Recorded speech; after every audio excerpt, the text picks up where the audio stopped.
Maalala ninyo, mahal na Panginoon, sa Kongreso, na sagrado ang tiwala ng bawat Pilipino, na ang botong ipinagkaloob sa bawat halal na pinuno ay bunga ng kalayaan at demokrasya.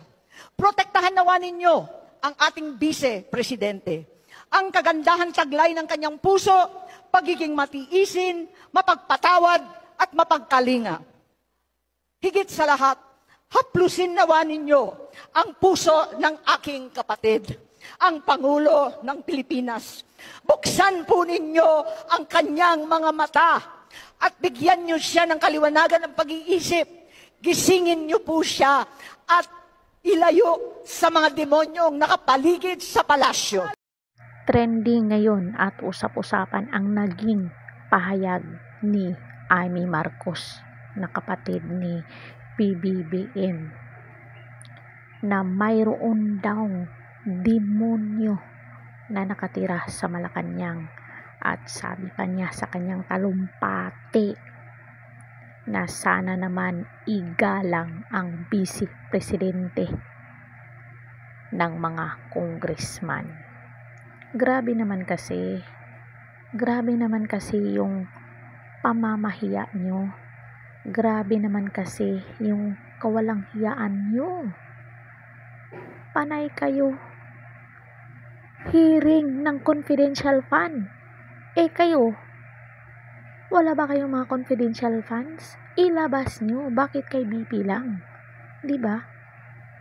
Kaya itong si Amy din, naglabas din ng sama ng loob, pero hindi ako sure na galing ito sa puso dahil tatakbo itong senador.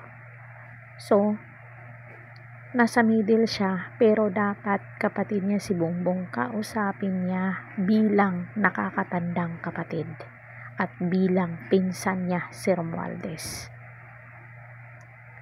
So, ito ay panalangin ni Amy Marcos na sana haplusin ang puso ni PBBM.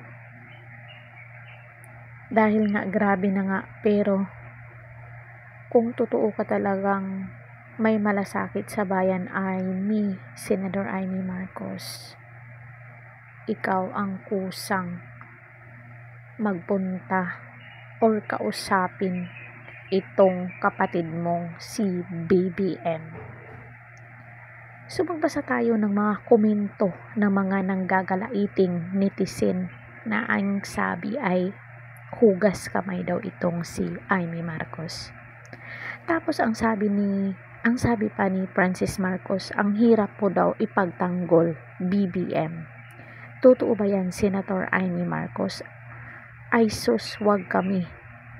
Pinili pa niyang ibang tao kaysa kapatid. Naawa ako kay Amy. She is the middle of this situation. Maawa ka sa kanya, pero naman bilang isang nakakatandang kapatid, alam niya ang gagawin niya dyan. Si Martin Romualdez, pinsan lang yan eh. Mas maano yung kapatid, si Amy, kung tutuusin. May papel siya kasi kapatid siya ng Pangulo. So, ang problema ay kapatid niya, hindi si Sarah, OMG. Solid Marcos, hoy Amy, ano ang nangyayari sa'yo? Hindi sila tutulong sa'yo kung hindi ang kapatid mo. Gising Amy, sana all, isa ka pa. Nagsasabi na nga ng totoo yung kapatid niya. Totoo naman eh. May demonyong nakatira sa palasyo. Huwag kayong padadala sa pinagsasabi ni Madam. Alam natin ang mga yan. No. Amy Marcos for Senator, never Marcos again. Solid Marcos forever, extend 10 years. Sana all, extendin mo, tingnan natin. Strategy lang nila yan para hindi mapatalsik sa palasyo si BBM. Correct. Kailan to, pero huli na ang lahat. Galit ang mga tao sa ginawa niya. Alam mo pala bakit hindi nyo pinigilan yung kapatid mo. Dalawa ng Marcos ang nahirapan ipagtanggol ang presidente. Marcos is Marcos. Don't trust her BP. Ew, ikaw ang hindi pagkakatiwalaan kay isa ka lang nagko-comment ditong walang alam. Diyos ko po, Madam Aini, na paano ang kapatid mo? Ang kapatid niya ay naano ata, naanuhan ng masamang espiritu. San na mga loyalista ni BBM kapatid na yang nagsalita? Nakakalungkot lang na mas nakinig siya sa iba kaysa sa kadugo niya. Sayang ka Marcos, sayang ang boto namin sa'yo, sobra pa. Sobra ang pagsisisi namin na binuto ka namin. Lisa is controlling PBBM and Martin Romualdez has something that PBBM can't fight against him.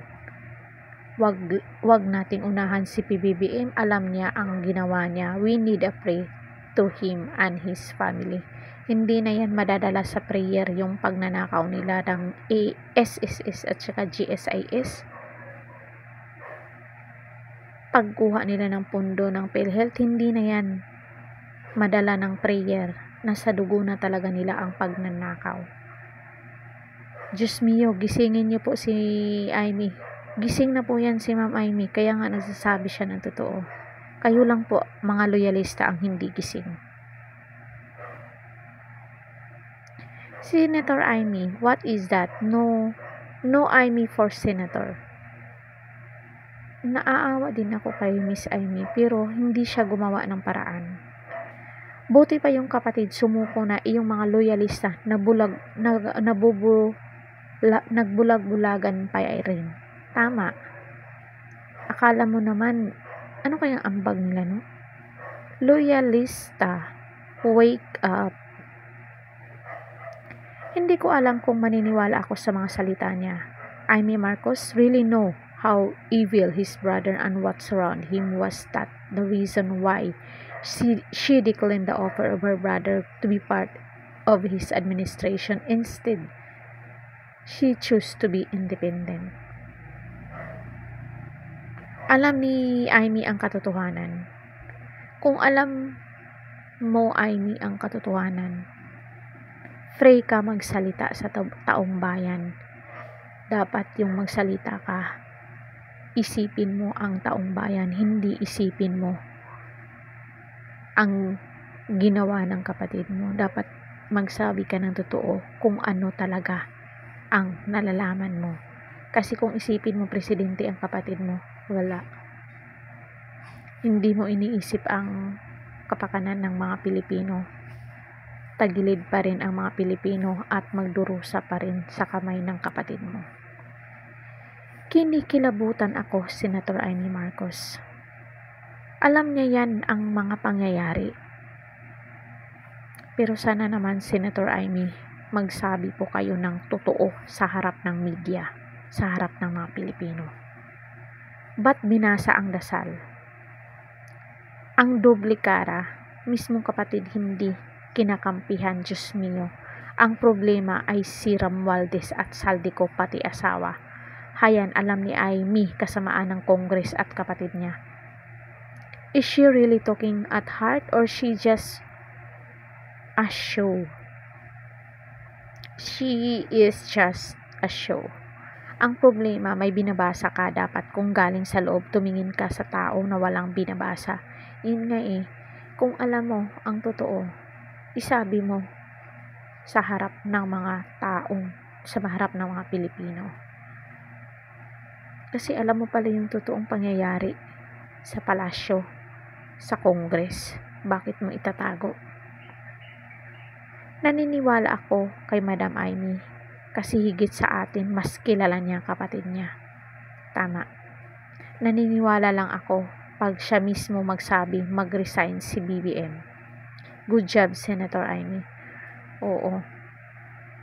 Tsaka sabihin din niya sa mamamayang Pilipino kung ano talaga ang nangyayari sa buong Pilipinas. Hindi niya pagtakpan yung mali ng kapatid niya. It means di niya kinukonsinti ang ginawa ng kapatid niya at alam niya kung ano si Lisa. Blood is thicker than water. Believe ako kay Amy, she stand for what's right. Kapatid, ano nagsasalita ng ganyan sa'yo? Ibig sabihin, you're dumb. It's too late na po, Ma'am Amy. Ginawa ng administrasyon ngayon kay Sara. No vote, Marcos again. Blood is thicker than water. Ate Amy, wag ka na oy. Buti pa si Amy Marcos. Mabuti ang puso, naiyak ako, grabe. Kaso lang hindi dapat sabihin niya ng buong buo ang nalalaman niya para maliwanagan tayong mga Pilipino kasi kawawa tayo. Payer, GSIS payer, PhilHealth payer, taxpayer. Diba? Her situation is not getting better. She knows where to side to save herself. Senator Amy Marcos knows the truth. Election na kasi kaya may drama. Yan. No Marcos again candidate yan this coming election. No way. Kailan po ito? This was 9 months ago. The people point is matagal na alam ni Senator Amy what's really going on na Malacanang before pa. Bakit hanggang ngayon tahimik siya? Amy is the real mastermind. Don't trust her, BP. Duterte is the best president. It's too late, madam. Amy Marcos is the sister of Bongbong. But these statements help a lot of Sara Duterte, RBP. Amy is better than PBBM. At least she have a heart for the people. She supported PRRD before even financially when Duterte is running for president. Kasi may kailangan nga sila kay Sara. Hinihikayat nga nila si Sara na suportahan si BBM sa pagtakbong bilang Pangulo. Pero ano nang nangyari ngayon? Nagkanda leche-leche ng Pilipinas. Yung build, wala na. Mindanao Railway, wala na. Wala na tayong project. Kinuha na lahat. Hinubara na tayo lahat ng mga politikong magnanakaw.